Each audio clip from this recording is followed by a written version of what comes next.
사랑하는 아버지 하나님, 우리 주님의 말씀을 배웁니다. 잘 배워서 우리를 향한 하나님의 선하시고 아름다운 뜻이 무엇인지 알아 즐거운 마음으로 주님의 도를 따르며 살길 원합니다. 그래서 주님께서 축복하시는 자녀로 성장 발전케 하옵소서. 예수님의 이름으로 기도드렸습니다. 아멘.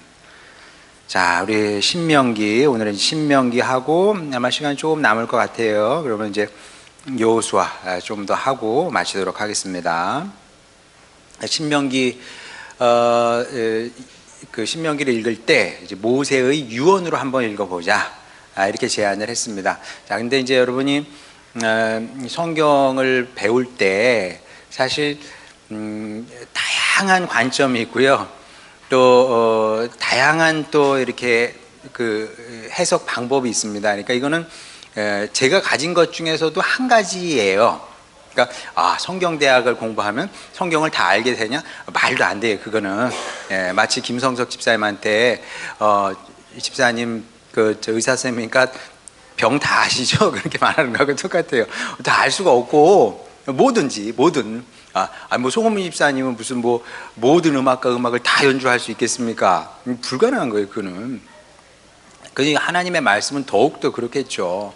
그러니까 이제 저는 이제 한 가지 방법을 여러분과 함께 나누고, 그럼 여러분은 이제 그런 방식으로도 읽어보고, 그러면 또 이제 여러분이 이렇게 읽어보면 어떨까, 이렇게 묵상하면 어떨까, 그러면서 이제 발전을 해 나가는 거죠. 그러니까 저는 이제 한 가지를 이제 여러분과 이제 나눌 뿐이고, 뭐 이거를 뭐 너무 절대화해서 어디 가셔가지고 저 신명기는 모세의 유언으로 읽어야 된다 막 이런 식으로 얘기를 하면 안 됩니다.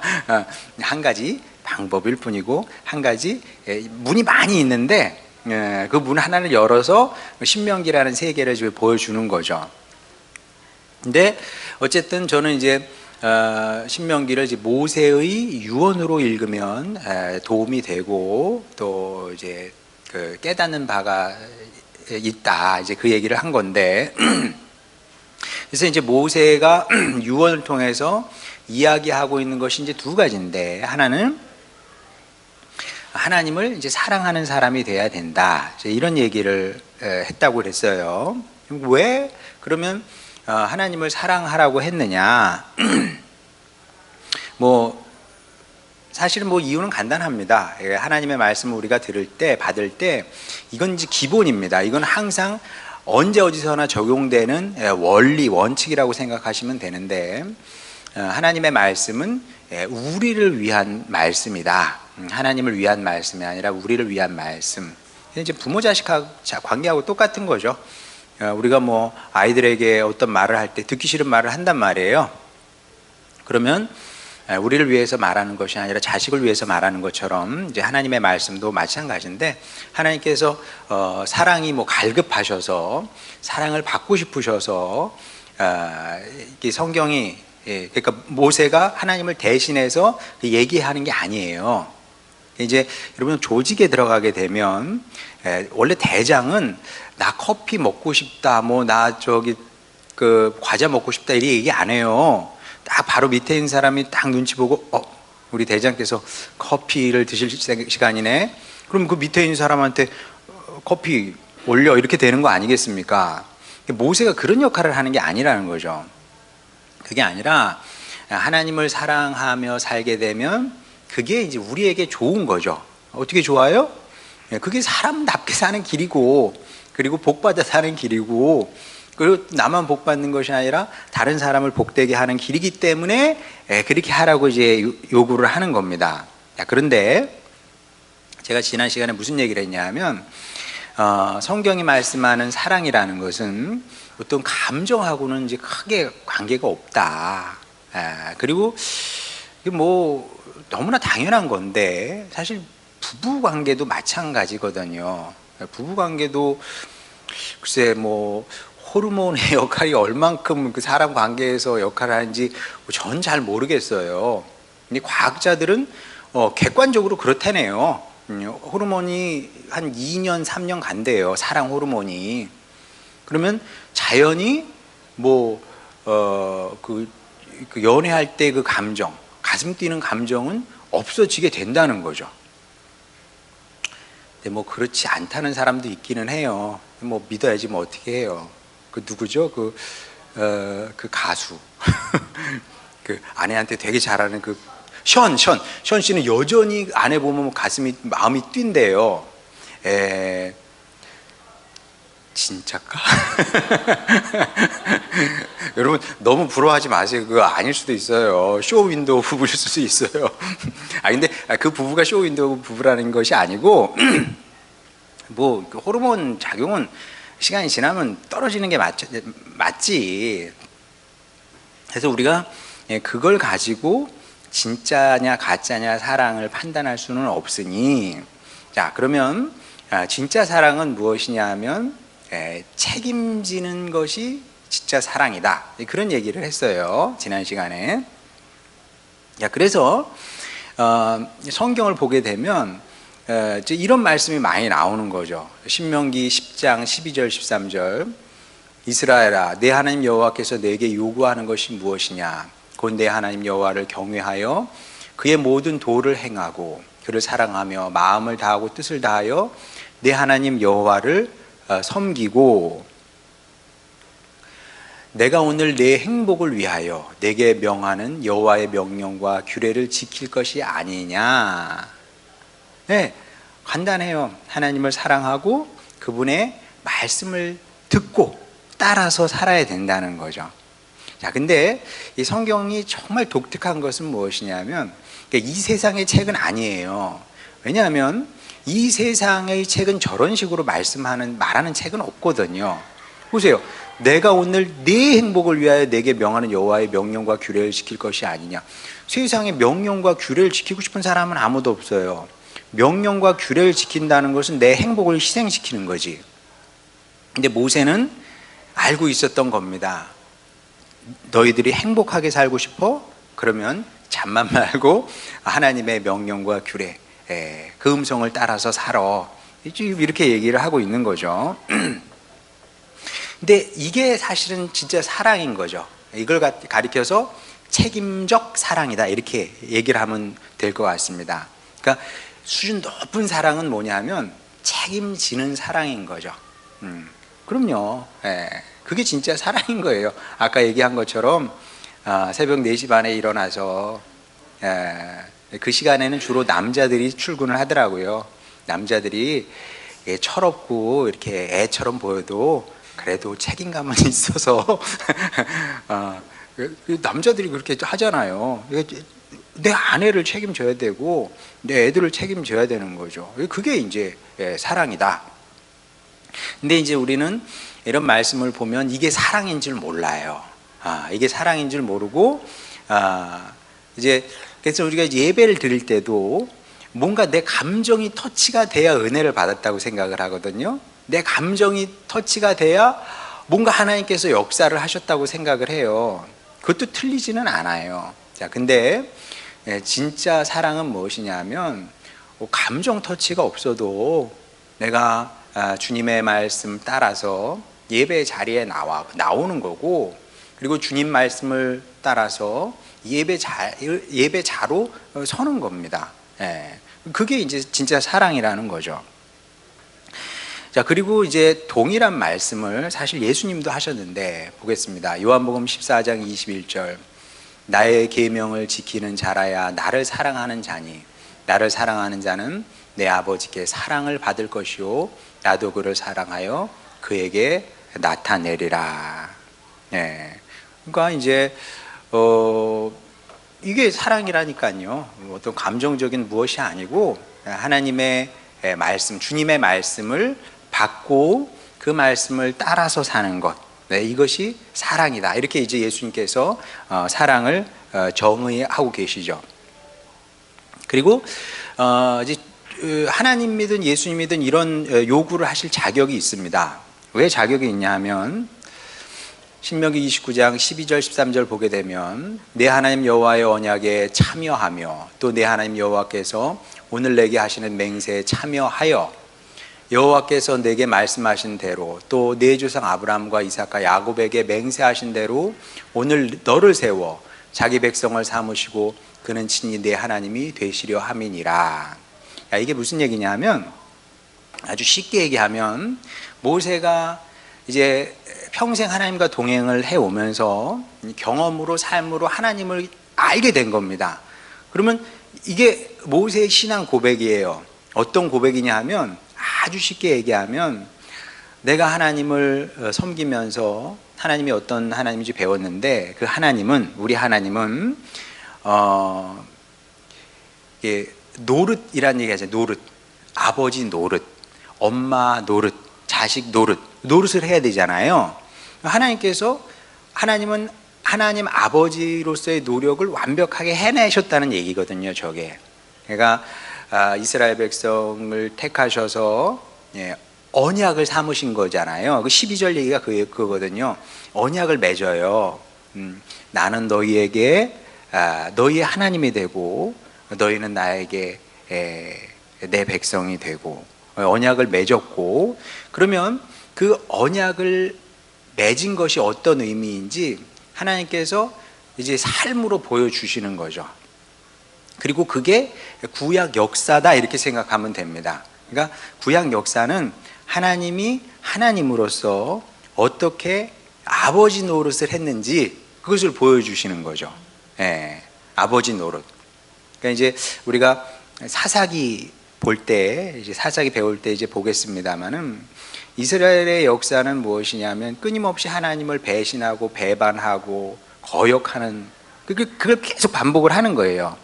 근데 하나님은 이 언약을 생각을 하셔서 이 언약이 소중하기 때문에 쉽게 당신 백성을 뭐 버린다든지 포기한다든지 뭐 이렇게 하지 않으셨다는 거죠. 그러니까 하나님께서는 당신 노릇을 하신 거예요. 그러면 이스라엘 백성들도 당연히 그에 합당한 삶을 살아야 되겠죠. 그래서 그걸 이제 모세는 뭐라고 얘기한 거냐 하면 마음과 뜻과 정성을 다해서 하나님을 사랑해야 된다는 거죠. 이것이 이제 모세의 유언이었고, 이제 우리도 일평생 마음에 새기고 살아야 되는 거죠. 그래서 이제 이게 맞는 것은 왜 그러냐면 사람의 마음, 기분, 느낌이라는 것은 사실 변덕이 심하거든요. 왔다 갔다 해요. 여러분도 아침에 일어나면 뭐 기분 좋은 날이 몇이나 되겠으며 예배 드리러 나오면 어떤 날은 또 뭐 이렇게 예배 준비가 돼 있는 날도 있지만 안 된 날도 많거든요. 어떤 날은 오늘 그냥 자고 싶다 이런 날도 있고. 근데 그래도 꾸역꾸역 예배 자리에 나오잖아요. 그게 옳은 거예요. 왜냐하면 그게 사랑이니까. 마치 아이들 여러분 이제 있으면은 쉬운 건 라면 끓여주면 돼요. 그렇죠? 아빠 오늘 뭐 먹을까요? 귀찮다. 라면 먹어라. 쉽죠. 저녁 때 아빠 뭐 먹을까요? 치킨 시킬까? 쉽죠. 그러면 이제 애가 어려서부터 몸이 안 좋아지겠죠. 힘들어도 어려워도 애써 뭔가 이게 만들어 준단 말이죠. 그것처럼 그게 사랑인 것처럼 우리도 이제 하나님과의 관계에서 이제 그런 사람이 돼야 된다는 거죠. 그러니까 이제 이런 점에서 모세가 맞는 것이 우리가 자꾸 이렇게 감정적으로 신앙이 흘러버리면 안 됩니다. 물론 신앙에서 감정은 굉장히 중요한 요소입니다. 예배를 드리면 찬양을 드리면 마음이 뜨거워지고 뭐 감격스럽기도 하고 기쁘기도 한데 평생 그런 식으로만 신앙생활을 할 수가 없어요. 특히 우리 일상이라는 것은 뭐 감정적으로 안 좋은 일들이 훨씬 더 많기 때문에 그런 어려운 상황에서도 내가 하나님을 사랑하기 때문에 하나님의 자녀로서 하나님의 사랑을 입은 자로서 책임을 다하는 것이 옳고 그것이 모세가 우리에게 기대하는 사랑이다 이렇게 생각하면 되겠습니다. 그리고 이제 이와 함께 이제 모세가 유언을 통해서 꼭 남겨주고 싶었던 또 다른 가르침이 있는데, 자 이거는 하나님께서 아브라함에게 주신 말씀과 관계가 있습니다. 한번 보겠습니다. 창세기 12장 1절 2절. 여호와께서 아브라함에게 이르시되 너는 너의 고향과 친척과 아버지 집을 떠나 내가 내게 보여줄 땅으로 가라.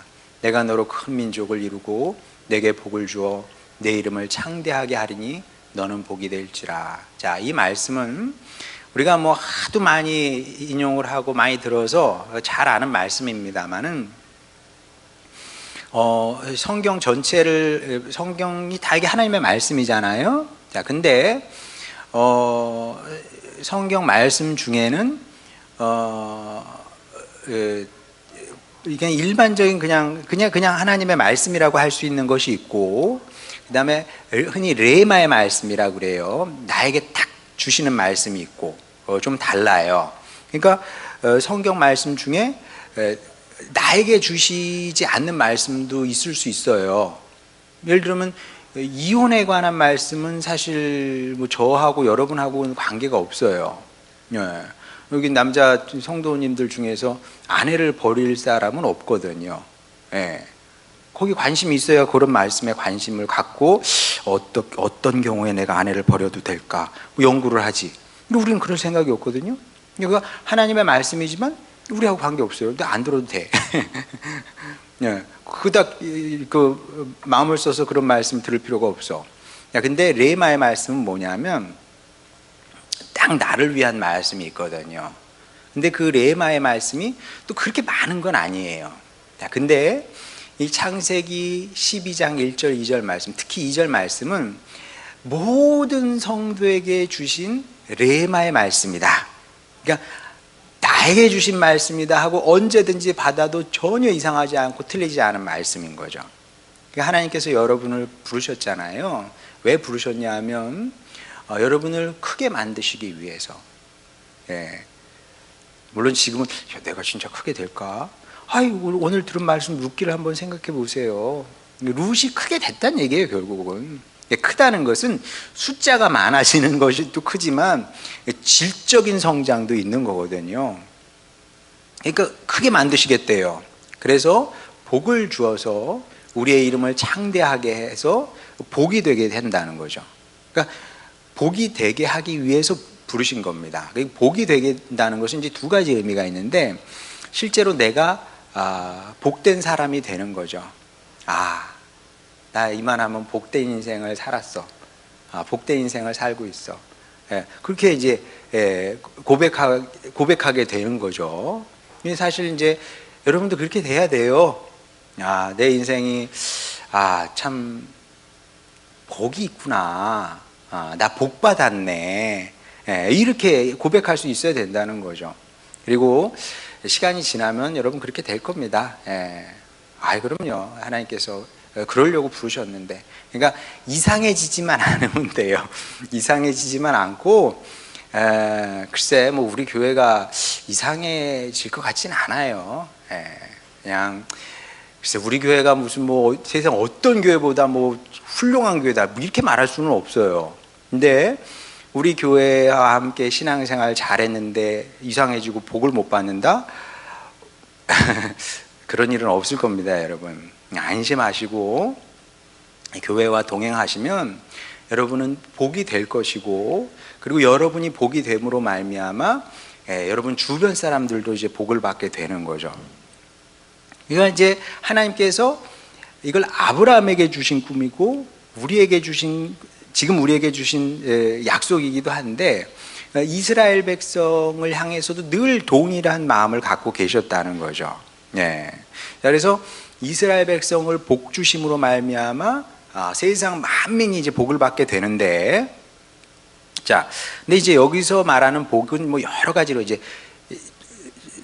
얘기할 수 있습니다만, 이 복의 가장 기본은 뭐냐면 하나님과 관계 회복을 얘기합니다. 그러니까 하나님과 관계가 회복이 되면 그러면 내가 복이 되는 것이고 복의 사람이 되는 거죠. 보겠습니다. 하박국 2장 14절. 이는 물이 바다를 덮음같이 여호와의 영광을 인정하는 것이 세상에 가득함이라. 이게 이제 하박국이 꾸었던 꿈, 비전이었던 거죠. 하나님의 꿈이고 비전이기도 했던 겁니다. 그러니까 이스라엘 백성들이 복이 됨으로 말미암아 이스라엘에서 그 하나님의 영광을 인정하는 것이 툭툭툭툭툭 흘러나가서 온 열방이 하나님의 영광을 이제 인정하게 되는 거죠. 이게 이제 구약의 비전이다 이렇게 얘기할 수 있는데, 이건 굉장히 큰 프로젝트이기 때문에 하나님께서 아브라함에서 시작해서 이스라엘 백성으로 확대를 시킬 수밖에 없었던 거죠. 그래서 그 민족을 통해서 이 엄청난 일을 이루고자 하셨던 겁니다. 그러니까 이제 이스라엘 백성들이 가나안 땅에 들어가서 이런 이제 하나님의 오랜 꿈을 이룰 수 있는 이제 공동체를 만들어야 되는데, 그러면 그 모세가 꿈꿨던 그 공동체, 하나님의 백성 공동체, 그리고 하나님께서 꿈꾸었던 그 당신 백성의 공동체의 모습이 어떤 것이었냐? 이제 하나님하고 모세는 같은 꿈을 꾼 거니까 한번 보겠습니다. 신명기 24장 10절에서 15절. 내 이웃에게 무엇을 구워줄 때에 너는 그의 집에 들어가서 전당물을 취하지 말고, 너는 밖에 서 있고 내게 꾸는 자가 전당물을 밖으로 가지고 나와서 내게 줄 것이며, 그가 가난한 자이면 너는 그의 전당물을 가지고 자지 말고 해질 때에 그 전당물을 반드시 그에게 돌려줄 것이라. 그리하면 그가 그 옷을 입고 자며 너를 위하여 축복하리니 그 일이 내 하나님 여호와 앞에서 내 공의로움이 되리라. 공공하고 비난한 품꾼은 너희 형제든지 내 땅 성문 안에 우거하는 객이든지 그를 학대하지 말며 그 품삯을 당일에 주고 해진 후까지 미루지 말라. 이는 그가 가난함으로 그 품삯을 간절히 바람이라. 그가 너를 여호와께 호소하지 않게 하라.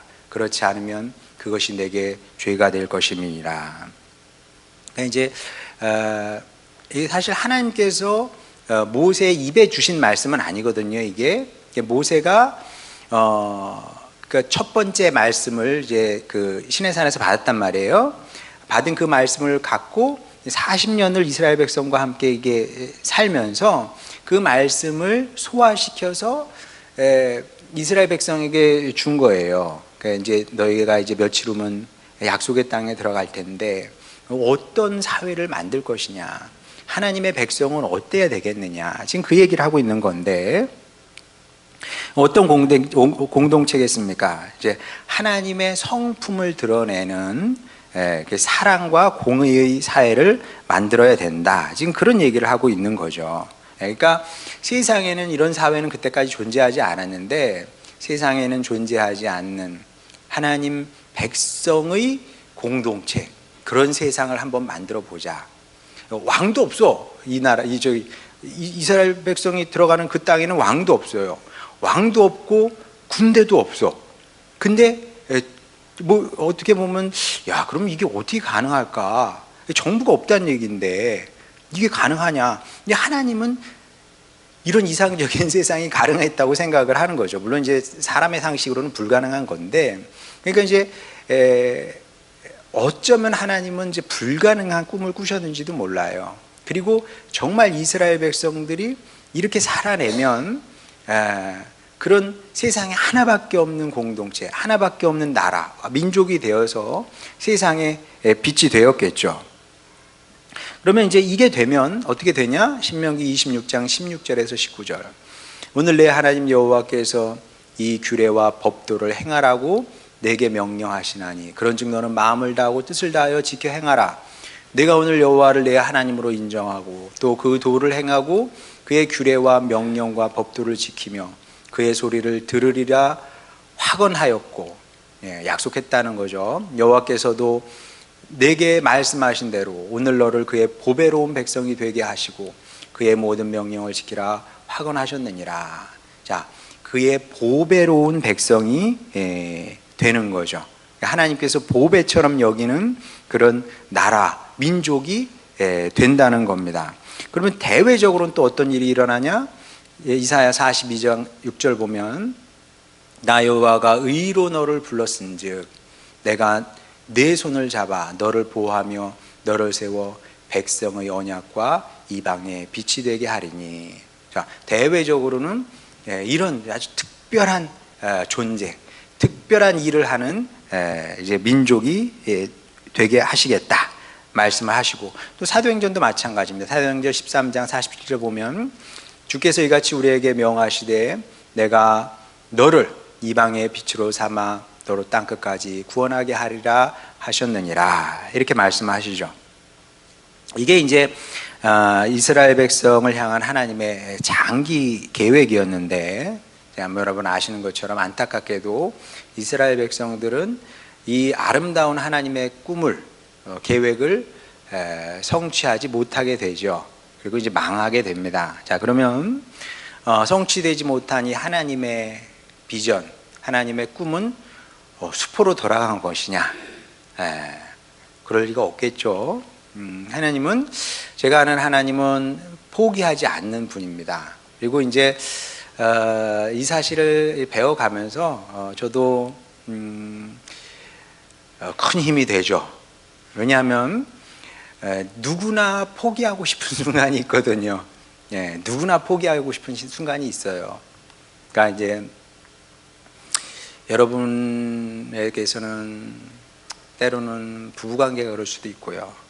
아니면 자식도, 자식은 진짜 어렵지, 자식을 어떻게 포기해. 근데 이제 놔버려야 되나? 그런 때가 있을 수 있고요. 그 다음에 여러분이 하는 일들, 무슨 일이 됐든 간에 내가 애를 쓰고 힘을 쓰고 내 인생을 들였는데 잘 안 될 수도 있거든요. 그럼 이제 놓고 싶어. 교회 사역도 사실 마찬가지죠. 이제 그만둬야 되나? 지금은 그렇지 않아요. 이제 전에 그랬다고. 전에 그랬는데 지금은 안 그래요. 여러분, 그만둘 생각인가? 아니, 지금 전혀 그렇지 않습니다. 근데 과거에는 그랬죠. 과거에는 진짜, 여기까지인가? 근데 제가 하나님을 배우면서, 그래, 하나님께서도 여지껏 포기를 못 하시는구나. 여지껏 포기를 못 하셔요. 그래서 이 오래전 꿈을 우리를 통해서 이루고자 하시는 거죠. 자, 어떻게? 예수님도 말씀을 하셨어요. 마태복음 5장 13절부터 16절까지 너희는 세상의 소금이니 소금이 만일 그 맛을 잃으면 무엇으로 짜게 하리오? 후에는 아무 쓸데없어 다만 밖에 버려져 사람에게 밟힐 뿐이니라. 너희는 세상의 빛이라. 산 위에 있는 동네가 숨기지 못할 것이요 사람이 등불을 켜서 말 아래 두지 아니하고 등경 위에 두나니 이러므로 집안 모든 사람에게 비치느니라. 이같이 너희 빛이 사람 앞에 비치게 하여 그들로 너희 착한 행실을 보고 하늘에 계신 너희 아버지께 영광을 돌리게 하라. 자, 이 빛, 이 구약의 빛을 예수님께서 가져오셔서 조금 느낌을 달리해서 지금 얘기를 하시는 거예요. 어떻게 얘기하시는 거냐면, 구약에서는 이제 민족적인 빛을 얘기했다면, 이제 신약에 와서는 너희, 여기서 너희는 두 가지로 얘기할 수 있습니다. 너희, 여러분 각자를 얘기할 수도 있고요. 너희는 복수잖아요. 교회를 얘기할 수도 있습니다. 그러니까 주님께서 이제 우리 교회가 그 과거에 주님께서 품으셨던 그 꿈을, 계획을 이루기를 이제 원하시는 거죠. 오랜 주님의 꿈인데, 그래서 이제 우리 교회가 늘 그런 이제 꿈을 갖고 사역을 하는 거죠. 쉽지 않지만 주님, 우리 교회가 바로 서겠습니다. 우리가 정말 주님의 빛을 비추는 사람이 되겠습니다. 그래서 이제 그 신학자들은 항상 옛날부터 어떻게 얘기했냐면, 우리는 발광체가 아니에요. 발광체가 아닌 겁니다. 그 자연계에 지금 발광체는 적어도 태양계에는 태양 하나잖아요. 스스로 빛을 내는 거는 태양밖에 없는 거죠. 물론 뭐 이런 인간이 만든 것들 이렇게 지금 스스로 발광하는 것이 생겼습니다만, 그 전까지는 자연 발광체는 태양밖에 없어요. 마찬가지로 영적인 빛은, 영원한 빛은 주님밖에 없는 거죠. 그럼 우리는 어떤 존재냐 하면, 우리의 영혼을 이렇게 갈고 닦아서 거울이 돼서, 옛날식으로 말하면 사도 바울이 고린도전서 13장에서 얘기하는 거울은 청동 거울이거든요. 청동 거울은 얇은 사포 같은 걸로 이렇게 해가지고 정말 닦고 또 닦아서 이렇게 반사하게 하는 능력을 이제 갖게 만드는 건데, 마찬가지로 우리도 기도와 말씀 또 우리 또 열심도 필요하죠. 이런 것을 통해서 잘 우리의 내면을 닦아서 주님의 빛을 세상의 비춤으로 말미암아 우리가 이제 복의 사람이 되고 또 복을 전하는 그런 사람이 되길 원한다는 거죠. 그래서 이런 관점에서 신명기를 읽게 되면 이제 도움이 되실 거다. 그래서 신명기를 읽을 때는 모세의 유언이다. 그리고 모세가 우리에게 기대했던 것은 하나는 하나님을 사랑하는 사람이 되는 거고, 또 하나는 이 세상에서 어떤 사람이 될 것이냐, 어떤 공동체를 만들 것이냐. 어떤 사람은 어떤 공동체가 되어야 된다고요? 하나님의 성품을 닮은, 성품을 가진 그런 사람으로 살아낼 때 우리가 빛의 역할을 감당할 수 있다. 이런 관점을 갖고 신명기를 읽어보면 또 묵상하면 좋을 것 같습니다. 자, 10분 남았으니까 여호수아 조금 하고 이제 마치면 될 것 같습니다.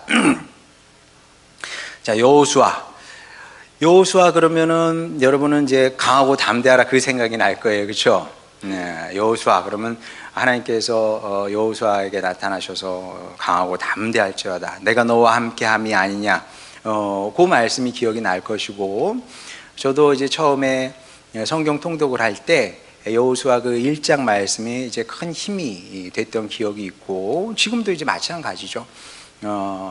사실 세상에는 두려운 일이 얼마나 많아요, 그렇죠? 그때마다 여호수아 1장 말씀을 붙들고, 주님, 제가 주님께서 함께 하시니 뭘 두려워하겠습니까? 그렇게 산다는 거죠.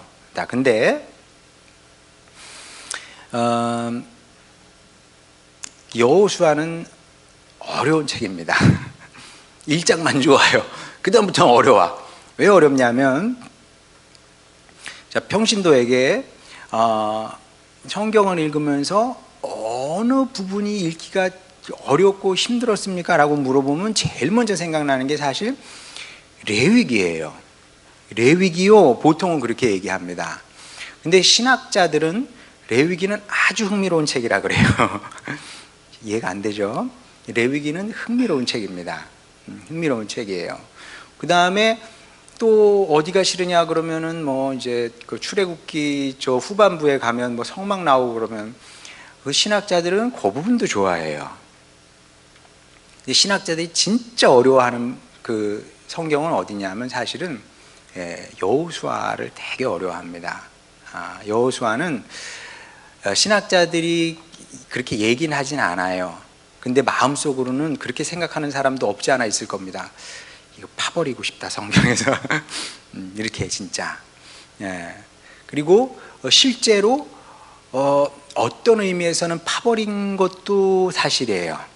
어떤 의미에서 그러냐면, 자, 이게 이제 영어 단어인데 렉셔널이라고 해요. 아마 여러분 처음 듣는 단어일 것이고, 당연하죠. 이런 단어는 일상생활에서 쓰지 않으니까. 그리고 이제 굳이 번역을 하면, 우리말로 번역하기도 사실 어려워요. 굳이 번역을 하면 성구집 이렇게 얘기할 수 있는데, 글쎄 성구집을 쓰는 교단이 가톨릭에서는 성구집을 쓴다는 것 같기도 하고, 성공회 정도? 그 정도 이제 성구집을 쓰고, 감리교도 성구집 안 쓸걸요. 성구집이라는 것은 뭐냐면, 이게 이제 서양 교회에서는 이 성구집을 쓰는 교단이 많이 있어요. 이게 뭐냐면, 그 내년 성구집을 만들려면 이미 올해 작업을 착수해서 하반기에 성구집을 만들어서 각 교회에 이제 배포를 합니다. 자, 그러면 교회력에 맞춰서 1월 첫째 주는 신약성경 본문 이거, 구약성경 본문 이거, 그래서 그 한 주는 그것을 묵상을 교회 전체가, 그러니까 교단 전체가 그 정해진 성경 구절을 묵상을 하고, 아니면 좀 엄한 교단 같은 경우는 그 본문으로 설교까지 해야 돼요. 자, 그러면 장단점이 분명합니다. 장점은 뭐냐면 그 교단 식구들은 말씀으로 하나가 되는 거예요. 그 한 주 동일한 말씀을 갖고 설교도 듣고 묵상도 하고, 그러니까 이제 뭐 모였을 때 뭐 이렇게 말씀을 나눈다든지 이런 것들이 이제 가능하겠죠. 그러니까 이제 하나됨을 느끼기에는 굉장히 좋아요. 근데 단점도 만만치 않죠. 단점은 뭐냐 하면 뭐 각 개 교회의 상황이 있을 텐데 그냥 딱 정해져서 이번 주는 읽어가지고 설교해. 그럼 어떻게든 거기서 메시지를 뽑아내야 돼요. 쉽지 않겠죠. 왜냐하면 교회가 다 다르고 성도들도 구성원이 다 다른데 그게 되겠습니까? 또 다른 단점은 뭐냐면 성구집의 선택을 받기가 어려운 성경들이 있어요. 실제로 성구집이 이제 매년 나온단 말이에요. 근데 성구집이 외면하는 성경들이 많죠. 그 대표적인 게 여호수아입니다. 여호수아는 딱 두 군데, 그러니까 처음에, 그러니까 이제 강하고 담대하라 거기, 그리고 마지막에 여호수아의 감동적인 설교가 나오죠. 뭐 당신들 앞에 뭐 이런저런 신들이 있는데 뭐 마음대로 하세요. 여러분 뭐 원하고 있으면 뭐 아무 신이나 섬기세요. 근데 나와 내 가족은 우리 주님만 섬기겠습니다. 그 설교하거든요. 그 죽기 전에 그 정도만 이제 성구집에 포함이 되고, 그 중간은 성구집에 제가 아는 한 포함된 적이 없을 것 같아요. 자, 왜 그런지 한번 보도록 하겠습니다. 여호수아 6장 20절에서 21절. 이에 백성은 외치고 제사장들은 나팔을 불매 백성이 나팔 소리를 들을 때에 크게 소리질러 외치니 성벽이 무너져 내린지라. 백성이 각기 앞으로 나아가 그 성에 들어가서 그 성을 점령하고. 여기까지는 뭐 그냥 괜찮아요. 그 다음에 그 성 안에 있는 모든 것을 온전히 바치되 남녀노소와 소와 양과 나귀를 칼날로 멸하니라. 그러니까 남녀까지도 괜찮겠는데 소는 남녀노소는 이제 아기들까지 포함되는데 아기까지 칼로 다 죽였다는 거예요. 또 여호수아 8장 1절에서 2절. 여호와께서 여호수아에게 이르시되 두려워하지 말라, 놀라지 말라. 군사를 다 거느리고 일어나 아이로 올라가라. 아이 성을 얘기합니다. 보라, 내가 아이 왕과 그의 백성과 그의 성읍과 그의 땅을 다 내 손에 넘겨주었으니 그날에 여호수아가 막게다를 취하고 칼날로 그 성읍과 왕을 쳐서 그 성읍과 그 중에 있는 모든 사람을 진멸하여 바치고 한 사람도 남기지 아니하였으니 막게다 왕에게 행한 것이 여리고 왕에게 행한 것과 같더라. 자, 뭐 여호수아기를 읽어보면 뭐 주로 이런 내용이 주를 이룬다 이렇게 보면 되는데, 자, 이런 본문 가지고 무슨 설교를 할 수 있을까요, 여러분? 하나님의 길을 막는 사람, 그리고 교회의 길을 막는 사람들은 죽여도 되는구나. 뭐 애든 어른이든 그냥 가리지 않고 싹 죽이면 되는구나. 뭐 그렇게 설교를 할 수는 없잖아요. 아니면 하나님께서 이런 식으로 남녀노소 다 죽여버려. 그러면 하나님의 말씀이니까 무조건 순종해야지. 뭐 그런 설교를 해야겠습니까? 어렵거든요. 자, 그래서 성구집에서 여호수아 말씀을 찾아보기 어려운 거다. 왜냐하면 현대인이 일단 이해하기가 어려워요. 어렵지. 현대인이 이런 말씀을 어떻게 이해할 수 있겠습니까? 자, 이스라엘에 지금 이스라엘하고 팔레스타인 사람들하고 싸우고 전쟁이 일어났어요. 그러면 뭐 이제 이스라엘이 또 우리 편이라고 하기도 그렇고, 뭐 팔레스타인이 또 우리 편도 아니에요, 그렇죠? 뭐 사실 멀리 있는 사람들이 다 우리 편이 아닌데, 근데 뭐 팔레스타인 사람들이 잘했다고 할 거예요? 이스라엘 사람들이 잘했다고 할 겁니까? 서로 지금 막 서로 죽이고 막 그러는 거거든요. 그러면 아이고 잘 됐네, 다 죽어야지, 이럴 수는 없다는 거예요. 그렇잖아요. 전쟁이 일어나서 사람이 죽는데 그러면 하나님 밖에 있는 사람들이니까 우리 그렇지, 우리 입장에서 보면 이스라엘도 그리스도 밖에 있는 사람들이고 또 팔레스타인 사람들도 밖에 있는 사람들이에요. 그러니까 다 죽어 마땅하네, 이렇게 생각할 수는 없잖아요. 그렇죠? 정상적인 사람이 그렇게 생각할 수는 없는 노릇입니다. 그리고 또 그렇게 얘기하면 누가 받아들일 수 있겠어요, 이게. 자, 그래서 신학자들이 여호수아를 놓고 지금 2000년 동안 논쟁을 하고 있어요. 이 말씀을 어떻게 받아들여야 되느냐. 근데 문제는 뭐냐면 성경 말씀이거든요. 자, 미리 말씀드리지만 성경 말씀은 내 마음에 든다고 해서 아멘으로 받아들이고 내 마음에 안 든다 그래서 그냥 찢어버리고 이러면 안 돼요. 하나님의 말씀은 그렇게 우리가 접근하면 안 되는 겁니다. 이 사실을 신학자들이 누구보다 잘 알아요. 자, 근데 현대인이 이 말씀을 받았을 때 특히 우리나라 사람은 그래도 그 인본주의 성향이 저 서양 사람들만큼 강하지 않아요. 서양 사람들은 우리나라는 근대화가 급속하게 이루어졌거든요. 그 전까지만 해도 여러분 우리 구한말 그러잖아요. 구한말 그때 이제 그때를 기점으로 해가지고 이제 우리나라가 조금씩 민주화됐는데 그게 불과 120년밖에 안 됐거든요. 근데 여러분 서양 같은 경우는 1789년에 프랑스 혁명이 일어나지 않습니까? 프랑스 혁명 이후 그 긴 시간 동안 그 소위 말하는 인권, 이걸 가지고 피 터지게 싸운 거예요. 그러니까 프랑스 같은 나라에서는 이게 우리나라에서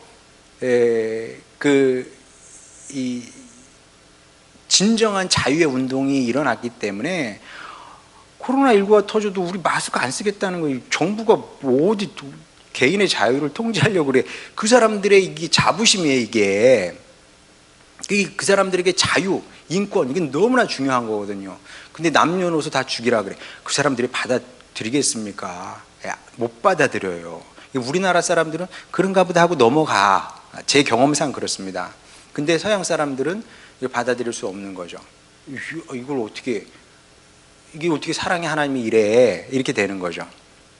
자, 그러면 우리가 이제 여호수아, 그럼에도 저는 여호수아, 이 답부터 말씀드리면 여호수아도 우리를 향한 하나님의 말씀이고 은혜로운 말씀이고 우리를 살리는 말씀이죠. 일단 그렇게만 아시길 바랍니다. 그러면 어떤 의미에서 여호수아도 우리를 살리고 구원하는 주님의 말씀이고, 그리고 이런 어려운 문제를 어떻게 풀 수 있는지, 요거는 6월 달에 우리가 조금 궁금하시겠지만 참으시기 바랍니다. 그때 나누도록 하겠습니다. 오늘 여기까지 하도록 하겠습니다. 네.